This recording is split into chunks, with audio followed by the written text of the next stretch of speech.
안녕하십니까. 람청큐티 문인권 목사입니다. 5월, 6월 큐티책 받아보셨지요? 5월, 6월 2달 동안 잠언 31장 전체를 읽게 될 텐데요. 평소에 성경 읽는 것을 어려워했던 지체들도 이번 5월과 6월은 용기 내어서 성경 읽기에 도전하면 참 좋겠습니다. 제가 중고등학교 학생 때 성경은 읽어야 되겠는데 어디서부터 어떻게 읽어야 될지 모를 때 읽기 시작하고 또 자주 읽었던 책이 바로 잠언이었습니다.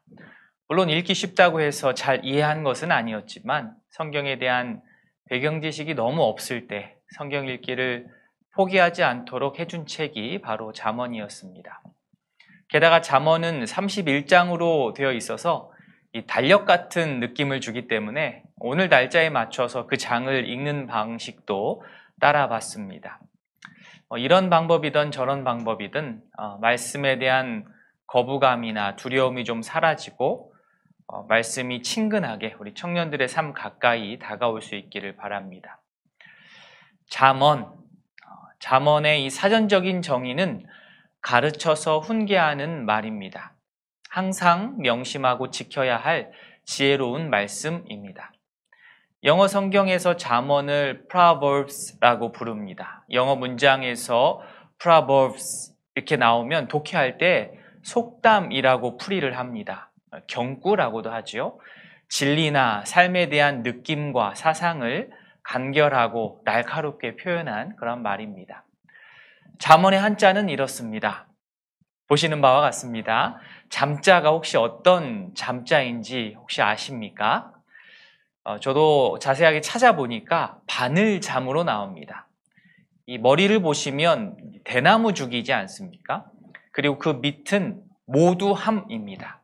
이 둘이 합해지니 대나무 바늘이 됩니다.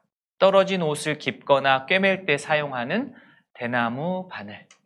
이 의미를 조금 더 확장하자면 사람의 인생이 낡아지고 헤어지거나 또 구멍이 났을 때 이를 바로 잡아주고 고쳐줄 것이 필요한데 그것이 바로 말씀의 대바늘일 것입니다.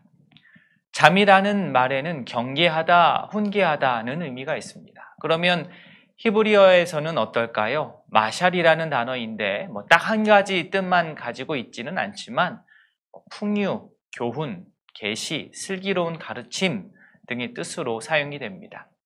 정리하자면 잠언이란 보편적인 진리를 다양한 삶의 정황 속에 가장 적절하게 적용할 수 있는 모범과 모델입니다. 자세한 설명과 긴 논증으로 교훈을 주기도 하지만 때로는 간단 명료한 단문장이 큰 깨달음을 주는 경우도 많이 있습니다. 잠언이 바로 그러한 역할을 하는 것입니다. 5월과 6월 2달 동안 잠언의 매력에 푹 빠져보는 그런 2달 되었으면 좋겠습니다. 자, 오늘은 잠언 2장 후반부 중심으로 잠시 살펴보겠습니다. 16절 말씀 보겠습니다. 지혜가 또 너를 음녀에게 말로 호리는 이방 계집에게서 구원하리니. 잠언을 읽다 보면 음녀, 계집 이런 단어가 자주 나오는데 람청의 자매님들 너무 마음 상해하지 않았으면 좋겠습니다. 잠언에서 아버지가 아들에게 말해주는 형식을 따를 때가 많다 보니까 호칭이 좀 그렇습니다. 우리가 현실에 적용할 때에는 남성을, 여성을 구분하거나 따지지 않고 그것을 떠나서 포괄적으로 적용하는 것이 맞습니다. 실제로 16절에 음녀가 나오지만 앞서 12절에서 악한 자는 남성입니다. 살다가 음녀만 조심해야 될 것이 아니고 남성 사기꾼도 조심해야 됩니다.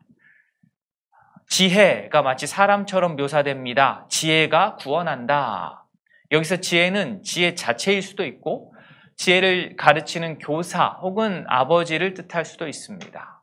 이 지혜는 세상을 살다 보면 맞닥뜨리게 되는 위험을 예고하고 있습니다. 첫째는 사람을 현혹하는 사기성이 짙은 남성이고 둘째는 유혹하는 여성들입니다.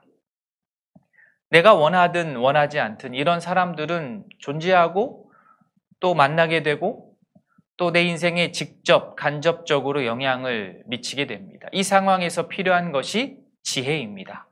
지혜가 모든 위험에서 건져서 생명의 길로 안내해 줍니다. 제가 얼마 전에 우체국에서 문자를 하나 받았는데 조금 이상해서 그 화면만 캡처를 해놓고 링크는 내가 클릭하지 않고 바로 지워버렸습니다. 그리고 집에서 아내에게 이런 문자를 받았다고 그 이미지를 보여주니 자기도 받았다면서 또 보여주더라고요. 혹시나 하고 검색을 해보니까 스미싱 문자였습니다. 만약 무의식적으로 링크를 클릭했다면 여러 불편과 또 손해를 볼 뻔하였습니다. 또 보이스피싱 사기들 또 사례도 많습니다. 또 사람들의 불안한 심리를 이용해서 금전적인 사기를 치는 일당들도 많습니다.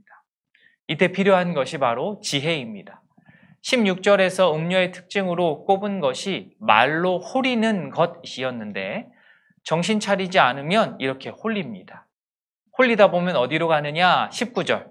누구든지 그에게로 가는 자는 돌아오지 못하며 또 생명의 길을 얻지 못하느니라. 하루하루 살아갈 때마다 우리는 작은 혹은 큰 결단을 해야 합니다. 두 갈래 길에서 결정합니다. 음녀와 사기꾼이 제시하는 길을 택하고 갈 것이냐, 아니면 지혜가 제시하는 길을 갈 것이냐. 음녀의 길은 죽음의 길이고 지혜의 길은 생명의 길입니다. 20절에 지혜가 너를 선한 자의 길로 행하게 하며 또 의인의 길을 지키게 하리니. 단순하지만 중요한 지침입니다. 어둡고 왜곡된 길, 죽음으로 인도하는 길을 피하여 안전하고 견고한 길을 우리 모두가 걸어갈 수 있기를 원합니다. 21절 말씀 보시면 대저 정직한 자는 땅에 거하며 완전한 자는 땅에 남아 있으리라 하였습니다. 정직한 자, 완전한 자는 바로 지혜와 연결이 됩니다. 결국 주님의 율법에 순종하며 살아가는 삶이 참 지혜의 길을 따르는 삶입니다. 바라기는 남원의 모든 청년들, 지혜가 제시하는 길, 하나님의 말씀이 제시하는 길을 택하기를 바랍니다. 그리하여서 이 땅에서 주님 주신 것들 받아 누리며 살아가는 그 참 기쁨의 백성들이 다 될 수 있기를 진심으로 소원합니다. 감사합니다.